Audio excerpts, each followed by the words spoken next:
Thanks, Charlie. Can I have this seat otherwise?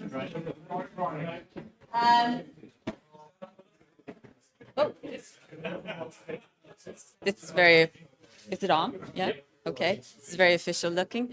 Oh God, I keep getting blinded by that. Hello, everybody, and welcome to Killaloe Sailing Club. We're here this evening to be treated to a talk by Mark O'Connor on his recent sailing experience. And I think most of you will know Ronan, his uncle, and his cousin Killian, who's one of our instructors. And that's the connection. That's how we were lucky enough to snag Mark for this evening's talk. So no further ado, I'll just welcome you.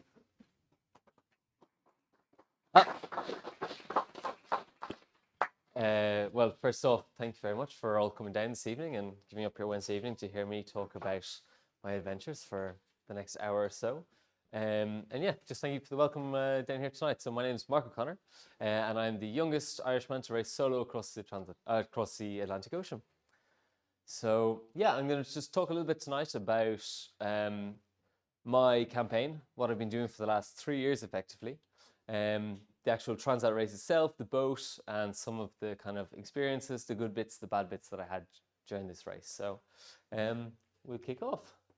So the Mini Transat, what was it? So it's a 7,500 kilometer race across the Atlantic Ocean, solo. And what I mean by that is I'm the only person on my boat. I do have other competitors. There was 90 boats. We all set off at the same time.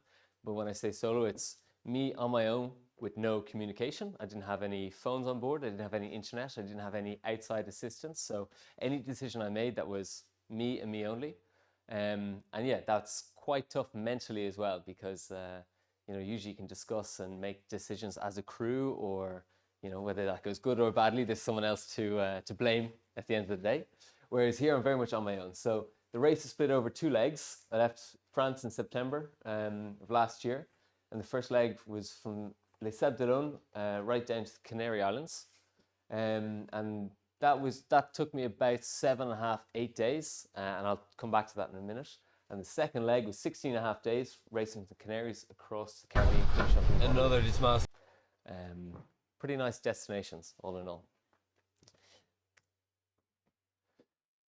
My boat, the reason it's called the Mini Transat, the Mini is the type of boat. It's called a Mini 650. It's 6.5 meters long, or 21 feet. And Transat, transatlantic. So that's where we get the Mini Transat from. Unfortunately, we can't make the Atlantic any smaller. The Mini comes down to the size of the boat. So called Mini Skippy, that's the name of my boat, number 946, designed specifically for the Mini Transat, designed with that in mind. So you see, one of the things you'll notice at the front is called a scow bow. It's very rounded. It's not a traditional pointy bow, and the reason for that is it acts more like a surfboard. It skims over the waves, and yeah, we kind of plane our way or surf our way across the Atlantic. It's built in 2018 in France, and as I said, only 6.5 meters long. That's where the Mini 650 comes into. So quite a small boat actually for crossing the Atlantic. To put it into a little bit of context for you, I have 6.5 by 3 meters, which is roughly the equivalent of 2 prison cells in Mountjoy. So I hope no one knows what that means from personal experience. But yeah, so you know, I'm not doing too bad. I'm confined in 2 cell spaces for about 2.5 weeks.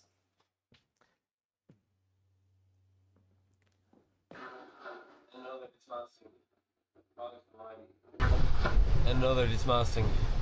Christ almighty.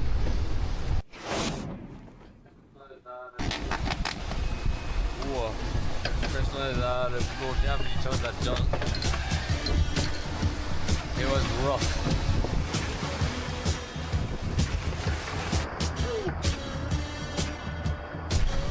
Excuse me for being cranky, but I got 3 minutes sleep there. 3. I'm tired. A little bit of rock and roll. Still is. Okay. I'm along at 10, 11 knots, but the waves are horrible. They really are. So I don't want to go too much of those. Sake, nothing's going my way.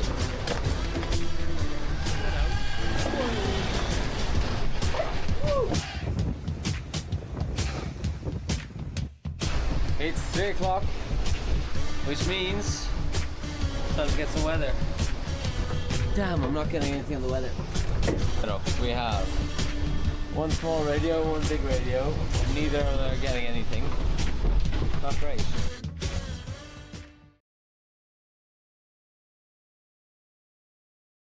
Mini Transat race. You can see here we're all lined up on the start line. If you can pick out, like, where's Wally, but there I am, lined up for my start. And yeah, this first leg was really, really challenging. I suppose already before the start, I was quite nervous. Didn't manage to eat any breakfast that morning, because I knew we were heading out into some fairly strong weather. So we were heading out into the Bay of Biscay, and we were having a cold front come over. So we were expecting, big winds, sloppy seas from multiple directions. And what that really translated to me, for me, was that I was going to get very, very little sleep, and it was just going to be really uncomfortable. So I'm not usually one that suffers too much from seasickness, but in those conditions, I wasn't able to eat. There was no way on earth I wanted to heat up my jet boil, which is, how I heat up water to make my food. I'll come back to that a little bit later, but I definitely didn't want to light that up. It was just too bumpy, and I was just too afraid to spill hot water on myself. The autopilot couldn't handle the waves, just too big and too confused to have any sort of reliance on that. And so, yeah, you see in the video there, I was talking, I only got about 3 minutes sleep. Thankfully, I managed to get an hour or two elsewhere. But yeah, in the first 24 hours, 48 hours, I was running on empty. I was running on fumes completely. And when you're so tired like that, that's when you start making errors and mistakes. It's really simple stuff. It's stuff that I've done every day for the last 3 years during this training run and etc. During the practice races. But when it comes down to it and you're just so tired, you make really silly mistakes. So I'll give you an example for dropping the spinnaker. I didn't bear away enough. The thing was way too powered up, and I was trying to drop it in a really sloppy sea, about 25, 30 knots. Let off the tack line, thing blew back straight away, got taken by a wave, boom, into the water, broke my bowsprit, Now, any other day, I would have been like, well, of course, that's normal. That's exactly what happens when you don't bear away enough and you try do a maneuver too powered up. But that's not what was going through my head at the minute. I had just gone a really big broach, the boat had spun up. I was just, okay, it's a war. I just need to drop my sail right now, get it down, just go. You don't have time to bear away, which, your thought process is completely messed up. So yeah, this is what I'm trying to battle against the elements and also against myself. Come in, there's a few seats I think here. So yeah, battling against myself and the elements. So as we were finally coming out of the Bay of Biscay, things were starting to settle down a little bit more. The waves were dropping down. And I probably got one of the scariest messages you can get when you're offshore sailing. This lovely depression system was called Hurricane Gabriella. And I got this message when I was about 200 miles offshore that this storm was incoming and that we need to make for safe harbor, find the closest port in Portugal. That was the gist of the message.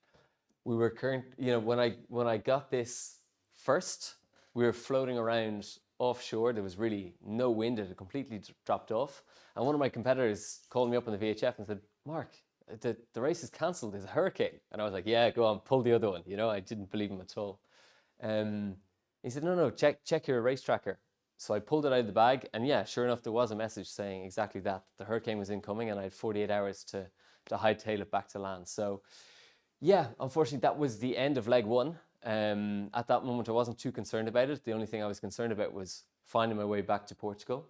And here, this is in the port of Cascais, which is very near Lisbon. On the map is there. So I was not going to be caught in the middle of it. But unfortunately, I was here and the fleet was spread out between the north of Spain and the south of Portugal. So you can imagine from a race management point of view, it's very complicated to stop a race for only a couple of people. It's either you're 100% in or you're 100% out. So they made a really good call. Having been in Cascais and seen the waves crash up on the harbour wall. We were all very, very happy to be in safe harbour and not caught out in the 6 to 8 meter swell they had announced with 65 knots. So yeah, it was a good decision.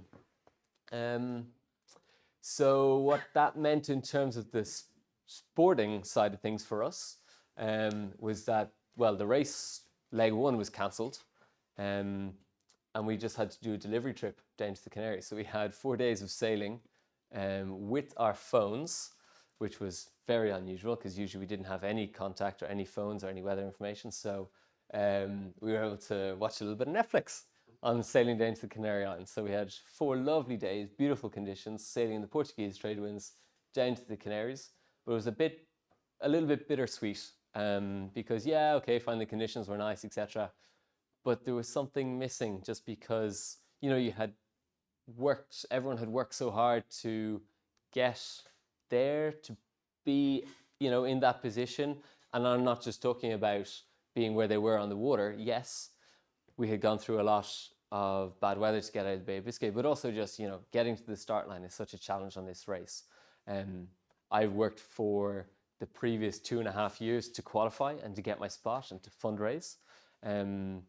And so, yeah, just to have the whole thing kind of ripped up in that one little short message, I was going, oh, okay, well, now what, sort of thing. So anyway, that's, you know, you have to deal with these sort of things. That's sport, and certainly in a sport like ours with sailing, it's you're always trying to, you know, deal with the unknowns, and weather is one of the biggest unknowns, and it's what makes our sport so great, but also so complicated. So I made it down to the Canary Islands anyway. Sorry, I had my slides a little bit mixed up here.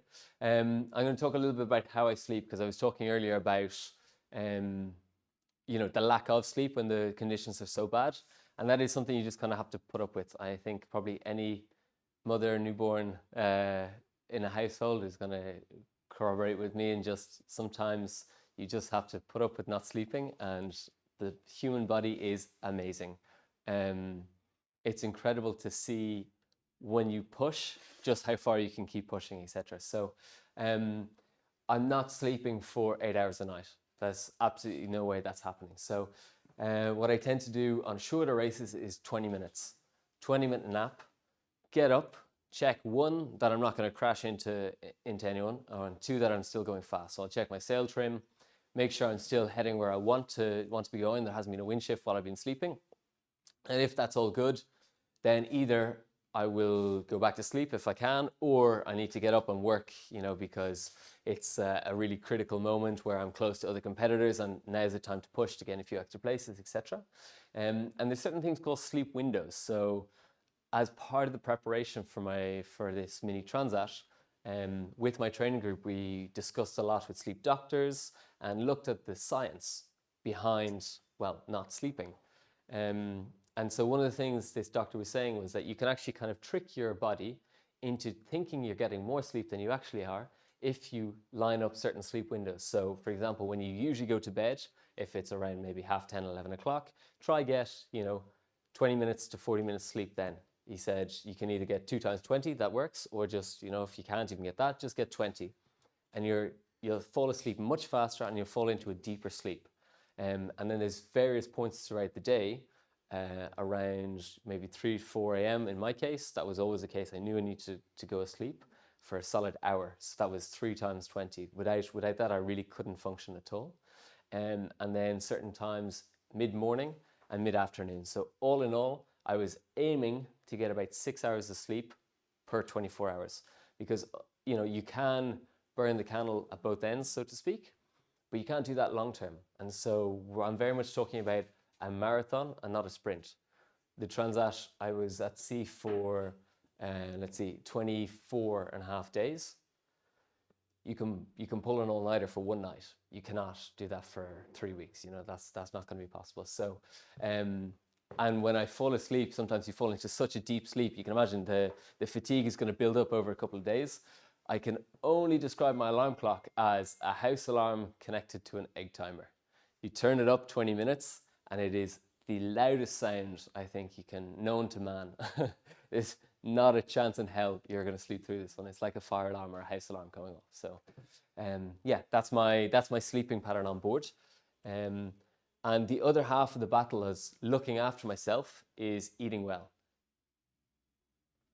Making sure that I'm getting all the nutrients, the vitamins, and yeah, all my calories basically to keep going and push as hard as I can. So you're sleeping less, you need to eat more.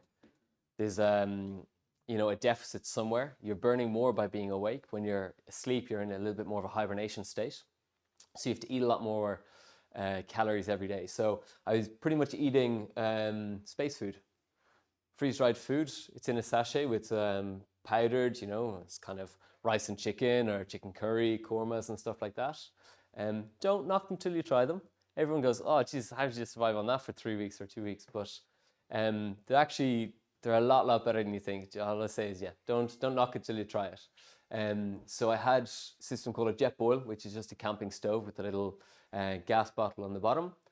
You throw in your 250 ml of water, click it on. About a minute later, you have boiling water.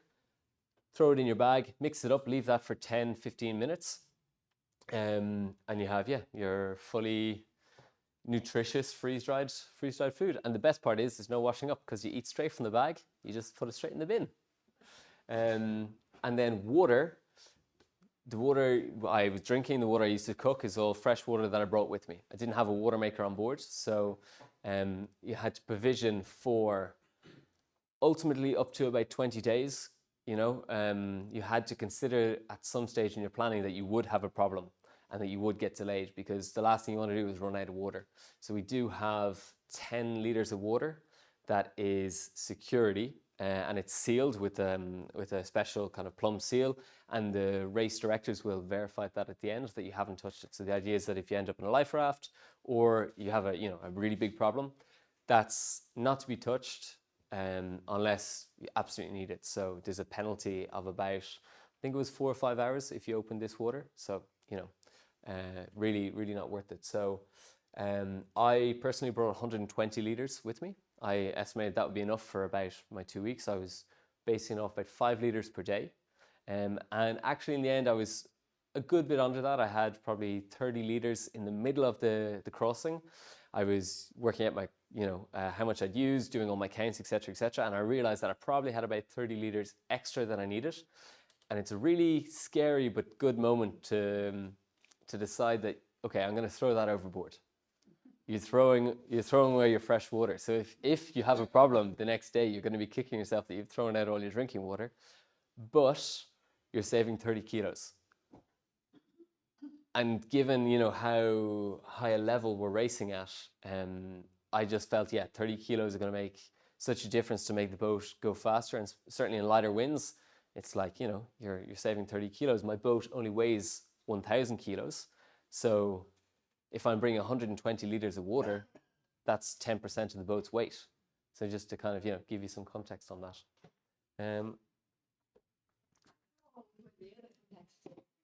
Oh, that's blocking that.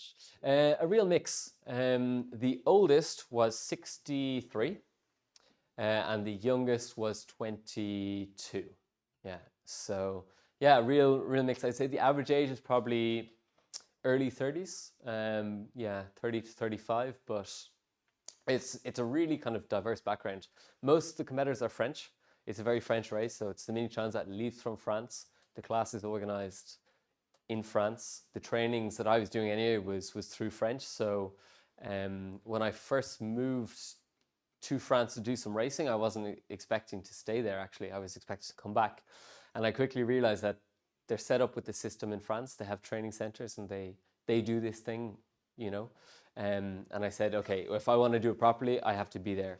And so I threw myself in the deep end, and I decided to get a job working in a French sailing team, training in a French training center. Not that I understood what was going on for the first few months, not at all, but I wanted to challenge myself to put in the groundwork to learn and kind of integrate into that French system. And from there I can progress and learn. So that was kind of my philosophy of the whole campaign. Talk a little bit about communication on board. I mentioned earlier that I don't have a phone. I don't have a satellite phone, don't have any internet. So we're very, very, limited in what we can receive. We do have trackers. So if anyone was following along on the website, you could see where we all were. That was through the Yellow Brick tracker. We have VHF, which allows us to talk, about 15 miles around us to the nearest competitors or cargo ships or whoever it's going to be. And the last thing on the right is an SSB radio. So we were able to pick up our daily broadcast at 3 o'clock UTC every day. We tune into the right frequency and we would get an update on our weather and we get an update on the fleet position. And if there was any other interesting news, they would tell us. So that was a broadcast organized by the race organizers themselves, by the race directors. At 3 o'clock every day, we get 40 minutes of bulletin in French and in English. And they'd give us out our weather information like that way. So pretty limited, to be honest. It was in the format of a shipping forecast. It wasn't at all precise. To give you an example, they divide up the Atlantic into a grid, and it'd be 300 by 200 miles. So if you're trying to pick out weather of Ireland, you'd have Ireland with 2 blocks, and you're trying to figure out the weather in Dublin with 1 point in Belfast and 1 point in Tralee. That's kind of the weather you're up against, or the challenges you're up against. So, leg 2, we left from the Canary Islands, La Palma, across to Guadeloupe. In a straight line, it's 2,500 miles, give or take. Unfortunately, it was not at all a straight line. I ended up sailing about 5,000, kilometers was 6,000 kilometers is what I sailed. And the reason for that was trade winds were absolutely killed. There's a huge storm, I'm sure it came up through Ireland and knocked you off for 6. But the knock-on effect of that was that the trade winds were absolutely disrupted and we have to go very, very far south to get them. So as you see here in my diagram, it's 2,500 miles. It adds an extra about 400, 500 miles by going south. So I came right down by the Cape Verde Islands before getting into the trade winds. And then we were slingshotted across over to the Caribbean. So the start itself was really, really complicated. Getting out of the Canary Islands with the light winds that we had, it was shifting in every single direction. And there's really, the Canaries are such tall islands that you have huge wind shadows. So you have wind shadows for 150 miles in some cases. So you're trying to, get out away from the islands before you can do what you want to do. Basically, you have to get out away from them and then you can go south, or you have to kind of follow the channel between the two before you can start looking at tactics or your longer term strategy. So up, leg, we were given a waypoint 150 miles south of La Palma. And as I said, there was really, really light winds. We're in the center of an anticyclone, so the wind was changing all the time. We're in a high pressure ridge. Getting out of the bay was already quite tricky. I got a really good start. I got off the line really, really well, but I fell into a hole straight away. The guys by the coast, they took off. The guys offshore, they got a little bit of breeze. They took off, and I was kind of left with 3 or 4 others in the middle. And that really, really challenging mentally. So you're stuck there, you're watching the whole fleet sail away from you, and I'm telling myself, okay, it's fine. It's, 2,500, 3,000 mile race. This is mile 1. Let's not get upset about this. Let's keep on top of things. And so trying to battle the elements is one thing, but as I was saying earlier as well, it's mentally keeping on top of yourself is very, very important. So 150 miles to the waypoint. When I say slow, it took us 3 days to get there. For context, I was doing about 220, 230 miles a day when I got into the trade winds, but it took me 3 days to do 150 miles. So you can see like you're really crawling along. You're really, really struggling to move forward. And when I was saying there's wind shadows from the Canary Islands, you can see here, this is just a screenshot I took from Windy this morning.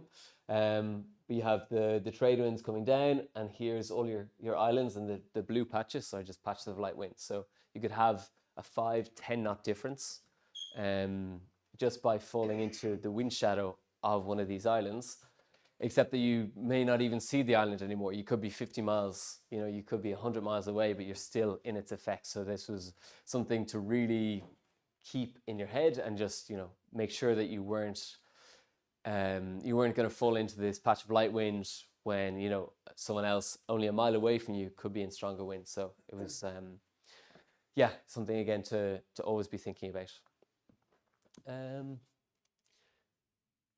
So I'm going to talk a little bit about some of the problems I had during this race, because it's such a long race. As I said, it's a marathon, not a sprint. There are always going to be problems. This is what I was told going out. So my coach said, it's not that you're not going to have problems. That's impossible. It's not about the problems you will encounter, but how you're going to fix them. That's what actually matters. So make sure you bring enough spares, but don't bring too many spares because you'd be too heavy. You can't bring a spare boat. You can't tow that behind you. So there's only so much you can deal with, and it's trying to be clever about what you bring, that you have enough, but not bring too much that you're heavy. And then a good friend who'd done the race before, he told me that you're going to have a problem every day. Wake up in the morning and ask yourself, what's today's problem and how am I going to fix it? That's how you're going to get through the Mini Transat. So, and he said, if you can't find the problem, don't worry, it's there. You have to go looking for it. So he said, every day, if you haven't found your problem yet, do a check of your boat, look after it. It's a mechanical sport. Your boat is your lifeline. If you break your boat or something, your race is gone. So it's not only performance, but it's also your safety, because we are out doing something completely incredible. We're away thousands of miles away from land. Yes, we have some safety nets. We have support boats that are there to help us. We have our competitors. We have maybe a cargo ship. But at the end of the day, we are pretty much on our own. And if you call in any assistance, if you call for any of the safety nets, you're disqualified from the race. So, that's not the objective. The objective is still a race, to be competitive. And as soon as you have to call on support, you're out. So some of the problems that I encountered, I did have a problem on my rig, on my mast. One of the cables from the backstay came undone. It's a little T connector if you're familiar with them. I'm not entirely sure how, but one morning I came out and I found it lying on the cockpit floor. And I was kind of looking, trying to figure out where it was going to come from. And I realized that actually it had fallen out of the mast. And so at that stage, I was weighing up my options and saying, okay, well, I actually really don't have any option. I have to climb up the mast solo to go put it back in. So at that stage, I take out all my climbing gear, which consists of the harness and a little gree and an ascender. So I send up a static line, clip myself in, rig it in, and climb up step by step. You step yourself up, you pull it tight, you sit back down, you move it up, and you can inch your way up. And it's very much inching. It's a lot of physical effort because you're pulling yourself up and every time. And you're going up about 10, 11 meters, which is fine when you're at port. When you're in the middle of the Atlantic, even with the 2-3 meter swell that's moving a little bit on the deck, you get used to it very quickly. 10 meters up, it's a very different story. So you're getting thrashed around a little bit, you're holding onto the spreaders, trying to, not get a spreader in the face and stuff like this. And you still got to work and you still got to, get your cable back in. So that was one of the problems I had. Another problem I had was with my winches. I had the winch that inside the little springs stopped being springy.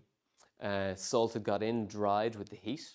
And basically the winch was spinning in both directions, so absolutely useless as a winch. Got out my toolkit, took it apart, unscrewed it, being very, very careful not to throw one of the pieces in the ocean. I did have a few spare pieces on board, but the idea is still not A, to pollute the ocean, but B, not to lose anything.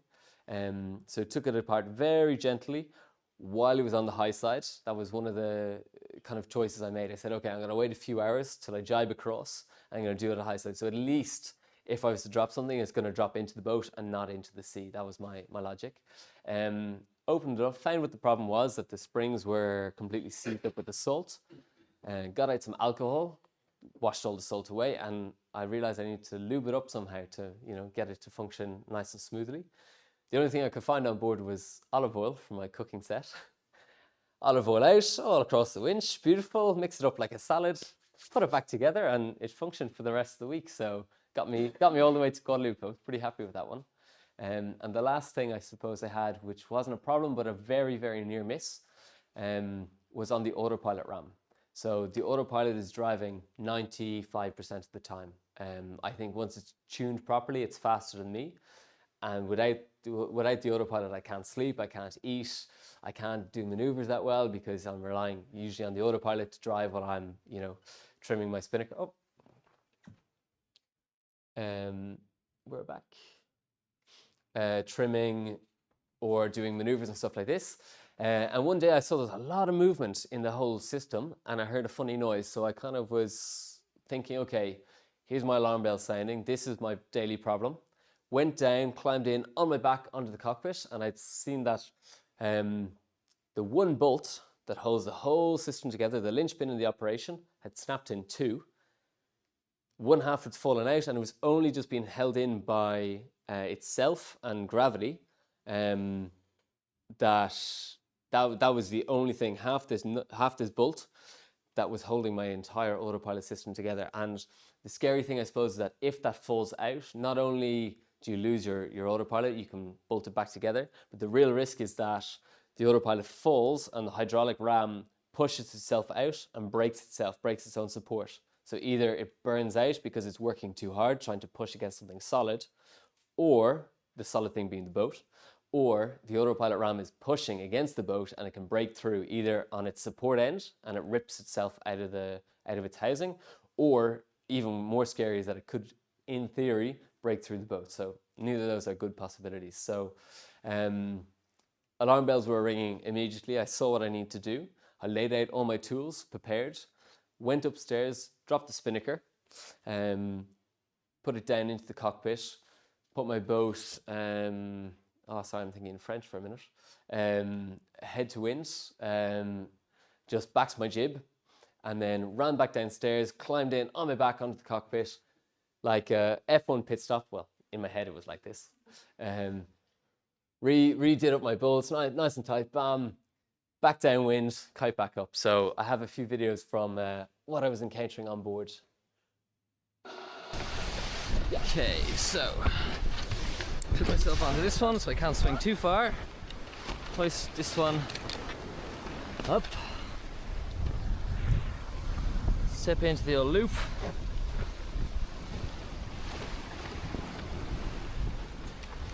Here we are. Okay. I'll test. Yeah. All right.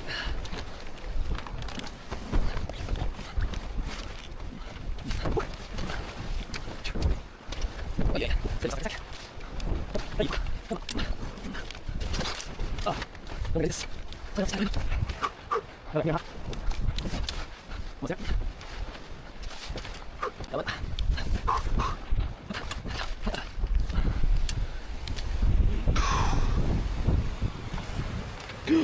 No! 4 or 5 minutes. The cable's fallen. I'm gonna have to do it all again. You're kidding me. What a horrible bit of news. Okay. Down we come. Oh, yeah.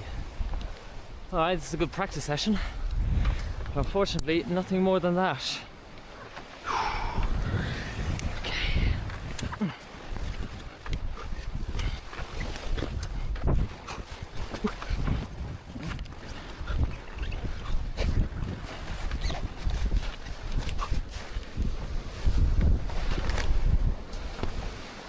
Oh, the vache. I can't believe it.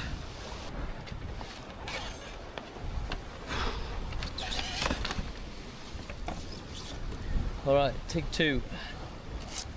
Try to put it in like this. It's just gonna come out again. And here. That's not gonna come off easily. No, it's not. Okay. Take two. This one. Okay, take two. Let's go.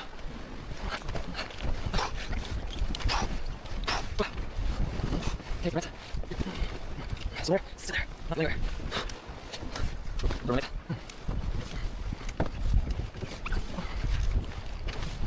Come on. Oh, there we go. Ah, my neck.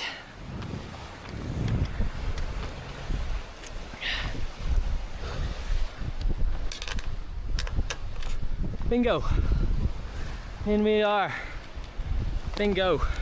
Hi. Oof. Not nice taking this spreader in the face. Oof. Okay. Otherwise all good. Ay. Down. Thank God.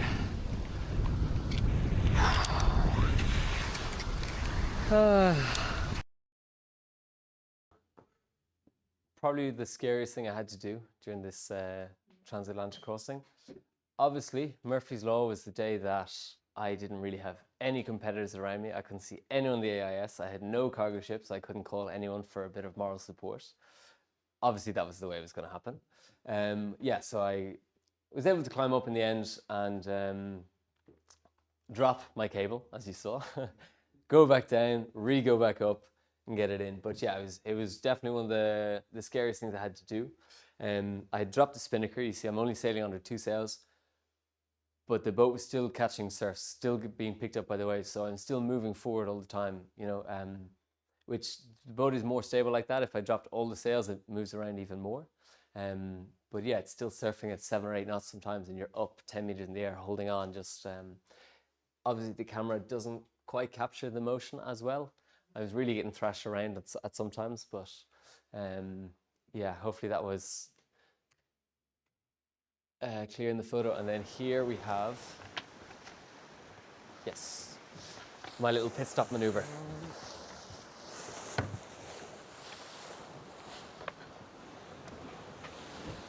How I manage my sails and how I drop solo, which is quite interesting.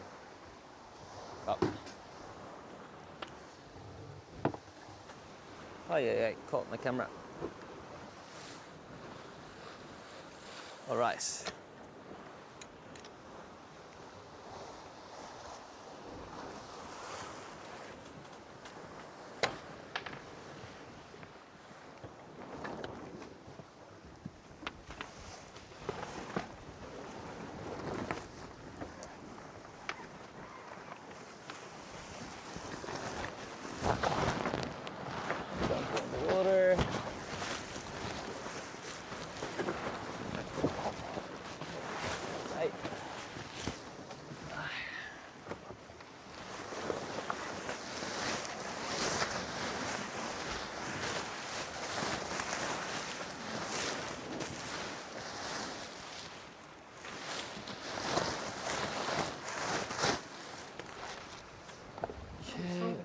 Fold this in.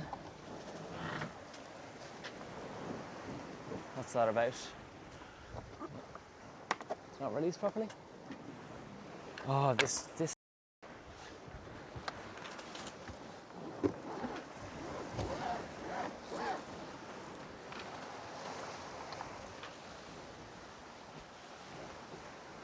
Broken a bowsprit in the first leg.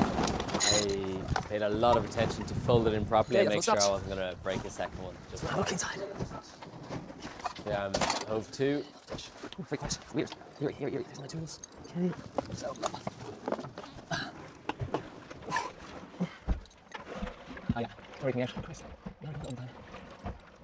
Okay, let's put this on e-motor. What was it here? Great.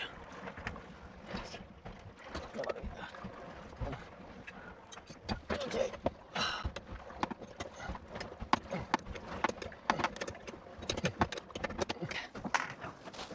Good. Copy this mess, no problem.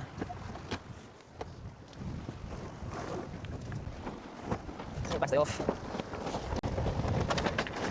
Back to cruise line, beautiful. Close.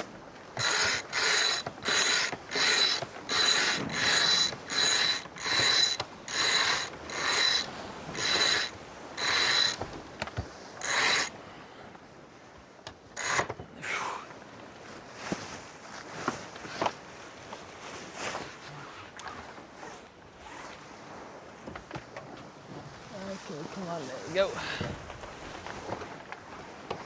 In the cut down version, the whole operation in reality took me only 8.5 minutes.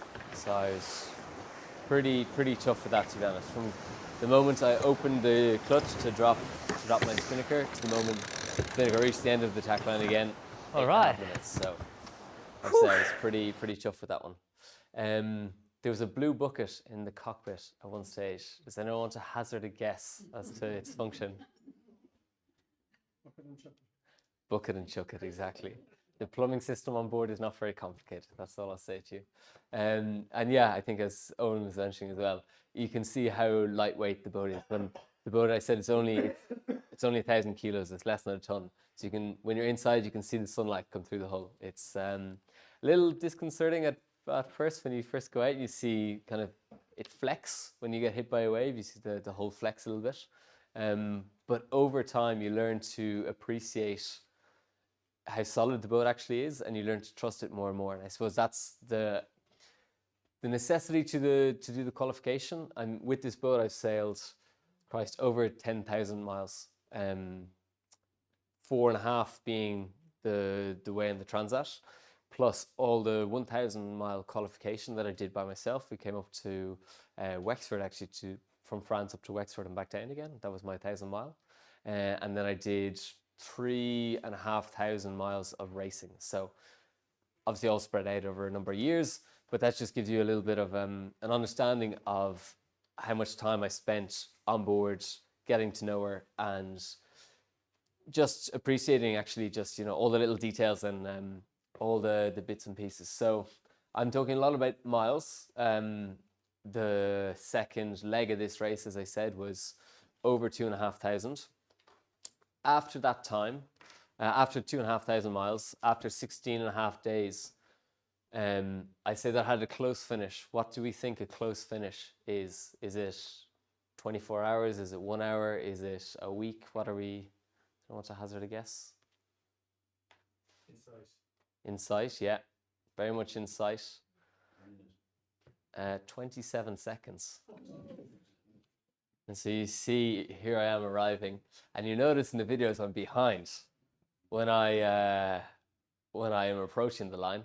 And I'm very happy to say by the time I crossed the line, I was ahead. So in the last night of the Transat, well, I suppose the second last day, I took an option more to the north. How I had my very limited weather information, but how I saw things was that I was going to go more to the north. I was going to jibe, and I was going to get a wind shift, and I was going to come like a rocket back into the south, and I was going to gain loads of places, you know, it's going to be great. Except that the reality was, when I had came back down south, the boats that were 15 miles behind me, there was a group of 3, and I had ticked them off my list. Basically, I had said, right, that's that. I'm never seeing them again until we get to, you know, onto the pontoons. In the rearview mirror, don't need to worry about them. They're 15, 20 miles behind. I see them pop out ahead of me 15 to 20 miles ahead on the AIS. And I'm going, oh no, kicking myself. I said, okay, well, that's not a possibility. That's not happening. That was a really good motivator for the last night, to just give it absolute socks, give it everything I had. I think, again, I slept 1 hour that last night, hardly ate, hardly drank, because I didn't want to take the time to go downstairs and refill my water bottle. So it was completely crazy. We had a lot of squalls that night. The closer you get to the Caribbean in general, the more squalls and the more charged the atmosphere is with the heat. So a lot of squalls. And that night I played my cards really well, jibed at the perfect moment for all the squalls. And managed to come out of one of the wind shifts in particular, lined up with all 3 of them. And so at this stage, I knew it was a drag race, and I only had 100 miles to go. And I said, okay, it's a drag race. I've got 12 hours, more or less, drag race to the finish. So hell for leather, here we go. And I managed to get 2 out of 3 of them, and the second being him right till literally the very last moment. I got ahead of him. At 5 miles away from the finish line, we have an island we had to go around. He got ahead of me at the island because I did a peel, put up my spinnaker with a twist. He got round me, I said, wow, no, I got him back. That's not happening. And so I managed to get the spinnaker filled again. Realized a little bit of seaweed or algae stuck on my keel. So I sent down my GoPro and saw that actually there was, a nice little packet of seaweed stuck onto the front of the keel.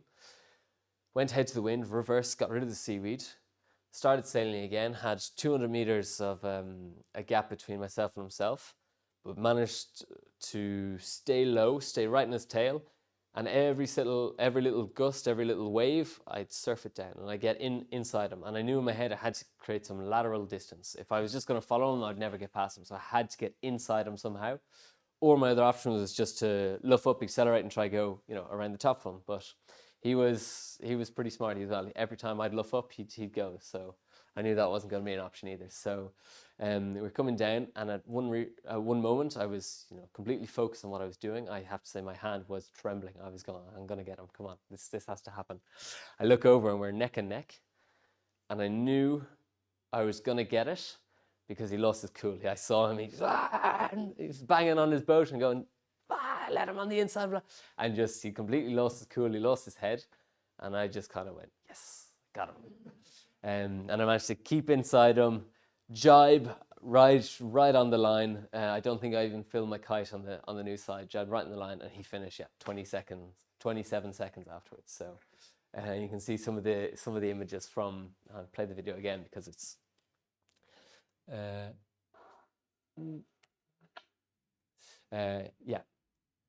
Magnificent arrival, just at sunset. I don't think we could have done it better if we tried. So yeah, this was the wonderful finish in Guadeloupe. And the very first thing you get when you arrive on the pontoon, local specialty, rum punch straight into your hand. It's the first thing I drank all day, and it hit like a ton of bricks. But I was very happy to be back on land. I was swaying quite a lot. I don't think anything to do with the rum punch. I think that was just the fact to be acclimatized to my boat for so long. And yeah, it was just such a magical experience to have. Yeah, here you are. There's the finish line, and he was literally just out of camera angle there. For me to have got across the Atlantic, but also to have seen this campaign right to the end. It's 3 years of work, 4 years since I probably imagined it, had this kind of first dream, and said, okay, right, I want to go for this, and I want to do it seriously. So, yeah, it was just like such a relief, such a happy moment, and such an exhilaration to cross that line and get towed into the harbour, and just to have family and friends cheering me on and welcome me in. So, I suppose I'll talk a little bit about why I did this whole campaign. I dedicated the last 3.5, 4 years to putting together this whole campaign, to find the boat, to honestly at times question why I was there. There was so many times I was driving along in a gale, or you have a problem, something breaks, you go, is this really worth it? My very first year I dismasted. I lost the rig because my backstay broke. We have running backstays, so there's a possibility that both can come off. And in my case, the rope broke, slipped through the clutch, dismasted. And that was a real moment of, okay, look, I've done a season. Do I just call it quits and say that actually, you know what, I've had a great time, I've learned a lot, I've progressed a lot, but that's where we call it? Or do I keep going? Do I find a new mast, find, more money, find sponsors, train more, immerse myself more? And it's something I realize is that, okay, fine, it's difficult, sure. But when I take a step back, I enjoy it so much. I like the moments when they're good, they are so good. And I was really, really captivated by this whole thing of mini sailing, and more than anything, crossing an ocean. I just think that's, one of the coolest things you can do, cross an ocean. I mean, yeah, you can do it in a plane, fine, but I can do it in a boat. And that was just something that drove me to keep going. And yeah, even when times got tough, I said, okay, but think about how lucky you are. Think about where you are, first of all. Think about what you're actually doing. And more than anything, I suppose it's like when you get halfway through, you say, okay, well, I've given so much to be here now. I can't give up now. And it's always just, you push yourself a little bit further. You go, okay, well, I just need to get through tomorrow. And then tomorrow's done. And you say, okay, well, actually, I've already done half the race. So I just need to get through another half of it and I'm done. And you just keep breaking down little by little. And that's kind of how I was able to push myself and nurse myself through it, I guess. So that's the past tense. I suppose we're going to look at what's next. There is bigger boats and bigger races. So the Route to Rome, I guess, is my objective, which is a solo transatlantic race without a stop. So the Mini Transat, we had a stopover in the Canaries. The kind of big race in the Class 40 calendar would be a Route to Rome, and that goes straight from Saint-Malo in the north of France, straight across to the Canaries. So they use a Class 40, which is twice as big as what I had. I'd say 10 times the loading. So, the ropes on a Mini or the winches on a Mini are all human sized, as I say, like the winches were this big. As soon as you start going up in tonnage or up in length of a boat, it's exponential. So, all the ropes and stuff, there's a lot less room for error is what I'm trying to say. I suppose you make a mistake in Mini, you can recover because everything's human size. You make a mistake in a bigger boat, it's a lot more penalizing, and unfortunately the budgets go up as well. So the Mini, it was something that I was able to work for the first 2 years and then get sponsorship through people in Ireland. It's, I suppose, accessible in that regard. Class 40 is a completely professional level, and so everything steps up a notch. You have to be on your game all the time. The boat has to be on its best performance, and it's a professional scene, so you're racing with professional gatekeepers, etc. So yeah, that's what I'd like to do. So I'd just like to say thank you for all your attention for the last hour. I hope I haven't bored you too much. I'd like to say thank you to my sponsors. You see them here on the side of the boat, for helping me to fulfill my dream, basically, to support me in this adventure. And I'll just give a little special mention to, well, one, Radio Services, wherever Rowan is back there, and two, Orbis, who are not a sponsor, they're a charity partner, so they do wonderful work in Ethiopia, helping prevent blindness or cure blindness. The statistic is incredible. 90% of all blindness is either preventable or treatable. It's unnecessary. So they're doing great work in Ethiopia to provide clean water, so that the eyes can be disinfected and stuff. Very, very simple, effective measures like that. So I'll take any questions from the floor if there's anything, or if there's online questions, I'll take some of those as well. Anyone like to start? Where did you finish overall? 20th out of 90. Out of how many? 90. Well, Yeah. are they both one design? Are they all the same? No, they're on a box rule. Box rule. So, and then there's two categories. We have the prototype and we have the series. So prototype is a lot more relaxed. You can have carbon fiber, canting keel, foil, dagger woods. I was saying the series class, because I wanted to have an easier campaign, an easier way to start, less technical boats, so I could spend more time in the water, more time training. And also, I suppose I went into this as a bit of a novice. I didn't really have any experience in composites or boat building or anything. So for me, the obvious choice was series. So we have aluminium masts, single speed winches, has to be made out of fiberglass, fixed rudders, etc. So fixed keels. Can you draft? 1.6 meters. 1.6. Mm-hmm. Oh. Yeah, and I think the bulb was 300 kilos. They don't count today. No, in the series they're fixed keels. Yeah. Can you tell us about how you put the package together? Like, there's a lot of sponsorship, Mhm. there's a lot of strings to be pulled together to make it happen. 100%. Yeah. And how did you, what the boat organisation, like, is it a single organisation that supplies the boats, or how does that work? So the boat itself was built by a French shipyard, and there's many different French shipyards there's many shipyards full stop that build the boats. So The architect draws up the plans following the class rules. They submit it to the class for validation, and then the shipyards are free to build however many they want. So each skipper either rents or buys their boat, and then they put together their own campaigns. So like I suppose I'm competing on the water with the other 89 people, but you're also competing for the same resources and the same kind of sponsorship pool, maybe if you're French, the same spaces in the training centers. There's a whole raft of strings to be pulled, as you say.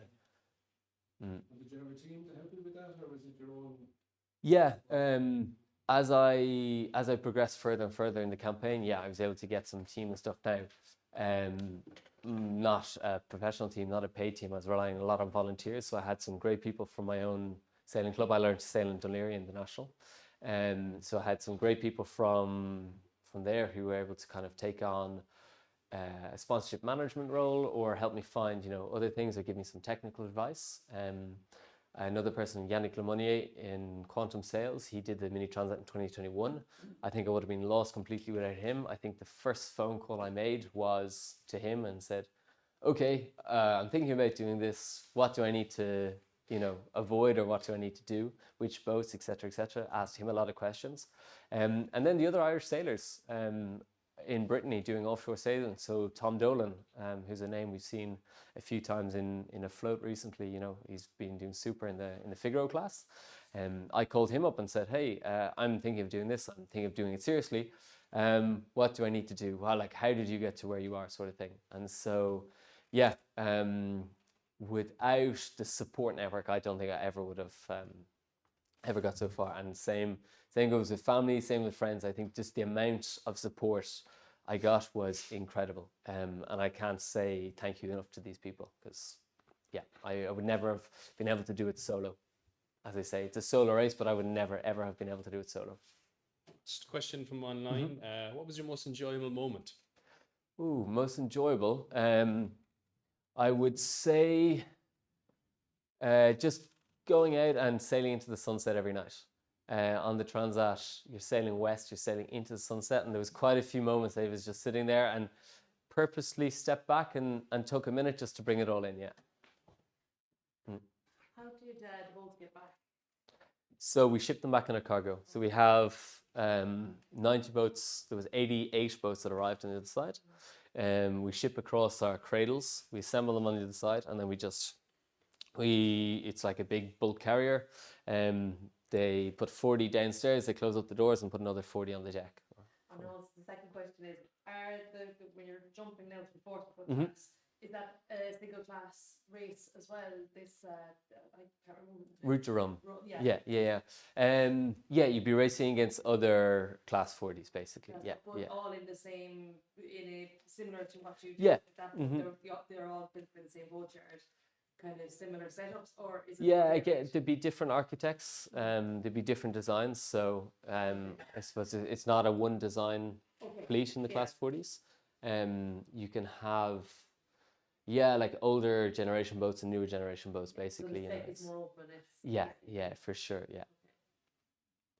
What about physical fitness in your regime before the race? Tough to balance the physical training with the kind of boat work and preparation. Because I was doing a lot of the boat work myself, it was difficult to be disciplined and get out for a run or do whatever. But I felt it was paid off huge dividends, certainly as I was getting closer into the hotter climate. I think Irish people, maybe in general, aren't so adapted to the sun and the heat. I can only speak for myself, but I certainly was wrapping up with, broad rimmed hats and long sleeve t-shirts and stuff to make sure I wasn't getting too affected by the sun. And then so in the heat, you're sweating a lot, etc. So having done some swimming and, I was trying to go swimming at least twice a week and go for a run every now and again and do some physical, exercise, that paid dividends. And I suppose the second aspect is your mental capacity goes downhill a lot when things start getting difficult. If everything's easy, then the mental side of things is easier. So if you're struggling, to winch something or pull something in and you're really struggling because it's too heavy, That's obviously very difficult. Whereas if you're training, you have a little bit more muscle mass, you can kind of pull it in easier, and life is easier. So yeah, I was trying to keep on top. Trying to balance everything was difficult, though. That's the short answer. What was your extreme weather protocol? So if you were going to be hitting the Atlantic with very, very strong winds, what was your plan with that? Drop all sails, lash everything down, and kind of batten down the hatches, basically. Drogues or anything? Yeah. So we do have, I'd say, a really, really long list of safety equipment that we absolutely have to have, drogue being part of it. And you can also trail out all your lines, all your spinnaker sheets, etc., that you definitely won't be using during that sort of weather. You can train them out the back and tie them onto your winches or any solid points on the boat. So that being said, on a transat like this, you tend to be more south and in the trade winds that, in theory, fingers crossed, knock on wood and all that sort of stuff, but you should be far enough south that actually you're away from most of the systems. So during the winter, most of the depressions come up across the North Atlantic, and we're going down in the trade wind belt. So You have a life raft on board? yeah. Right at the back of the boat, you see here is an escape hatch, so that we can get to the life raft from the back or through the front as well. Does the nose design make a big difference? You're saying it's sort of Huge, yeah, absolutely. So it planes and surfs really quickly. You can also, because it's so broad, you get a lot more resistance from the water. When you push down, there's more surface area to push back up, which means you can have bigger sails, or you can hold them for longer. So you can, like my big spinnaker, my A2, I can hold right up to about 18 knots. Whereas before I was sailing, when I first started, I was sailing on a different design with a pointy bow, and by 14, 15, you had to drop, or else you're just completely broaching all the time. You were a lot more overpowered. So yeah, it makes a huge difference in what sails, I suppose, the design and all that, but what sails you can use and carry. And also, the best benefit, it's dry. If you see here, the waves are actually breaking forward. So you slap down, you slam on them, but the waves break forward and you stay very, very dry on board. So What's the next question? Why don't they build all boats like that? That's a great question. Yeah. I suppose the class 40s are doing that now. They all Yeah. look like that, and even the Immocata's, the big Exactly. wires are Yeah. doing it. They're all heading that way, basically. It leads to its problems because if you think of going upwind, certainly in a traditional boat, very pointy bow, it breaks through the waves. The wave breaks either side and gets parted like that. That doesn't happen. I've had a few extreme cases where you have some very short waves and you break straight onto the front of the boat, and the boat gets pushed backwards. Thankfully, it doesn't happen too often. Usually, it just kind of takes it on the nose, and you get slowed down a bit. But there's a lot of force and shock loads put on the boat, on the structure, and so knowing when to push and when to throttle back is quite important for a transat, because we're going downwind. And when I say the boat was designed for a transat, that's kind of what I mean. You're typically, it's a downwind race, downhill race. It takes less toll on the boat, and that's the reason we don't sail them back, because through the North Atlantic it's a shorter sea, it's stronger winds, could very well be upwind, and yeah, the boats aren't really designed for that.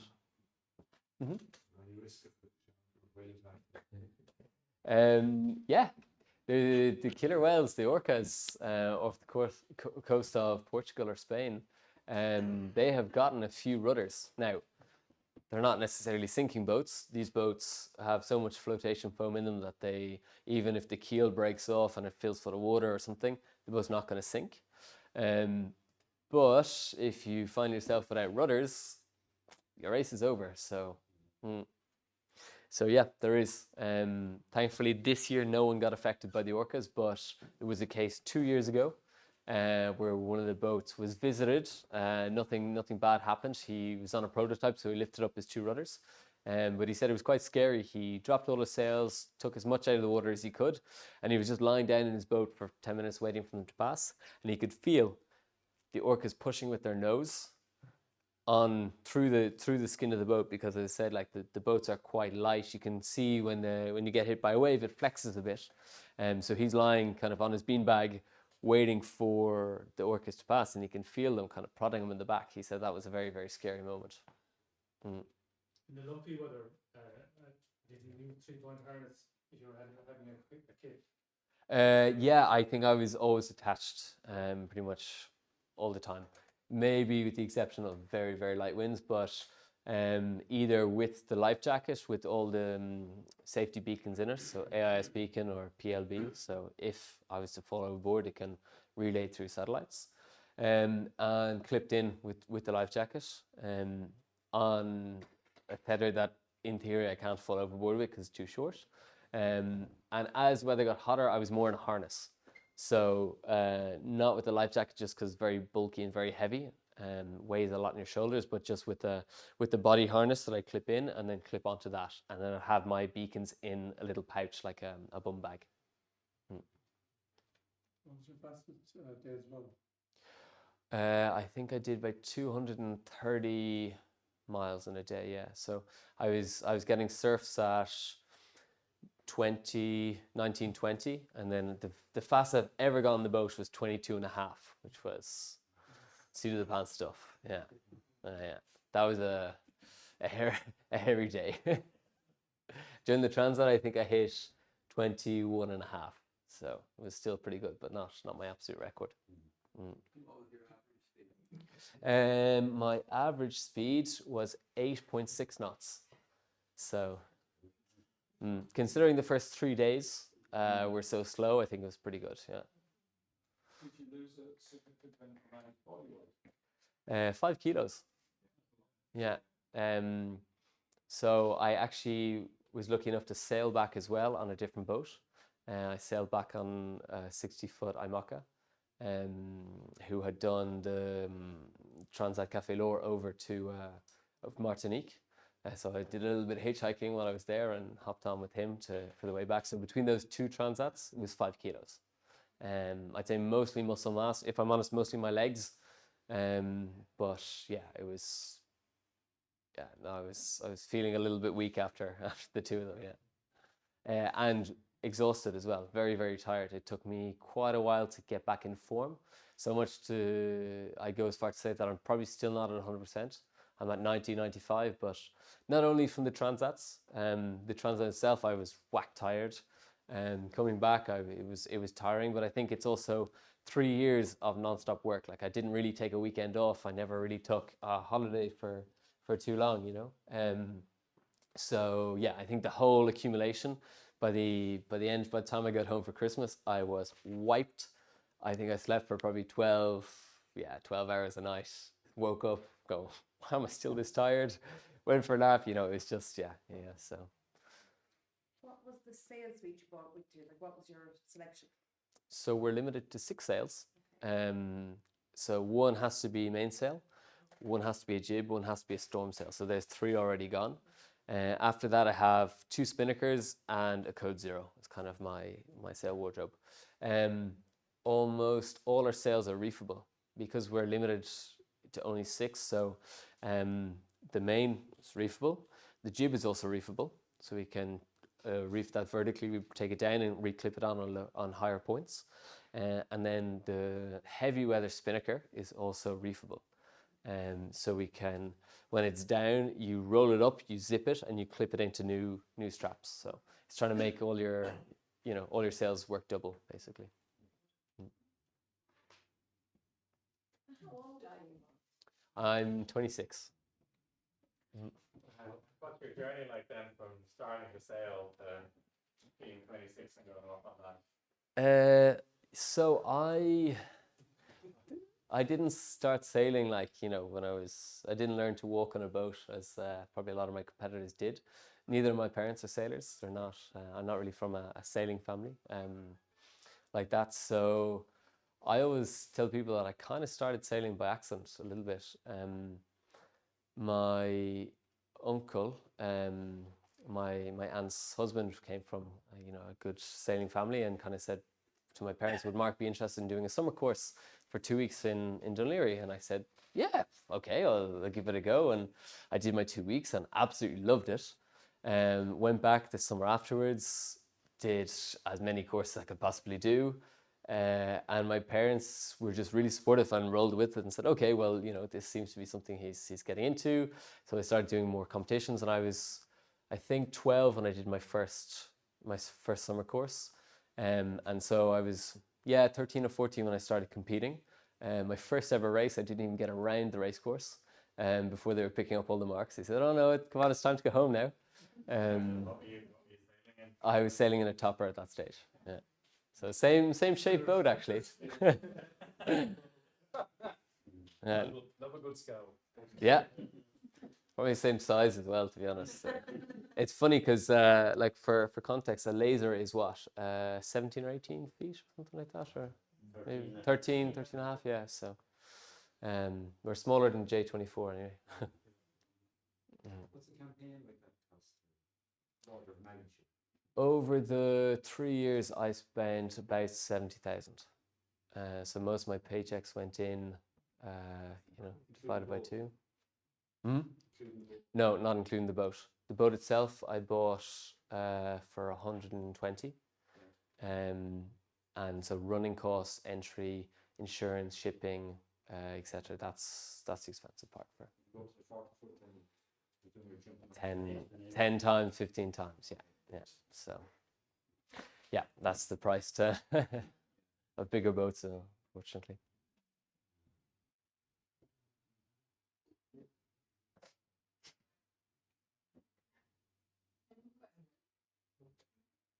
Okay.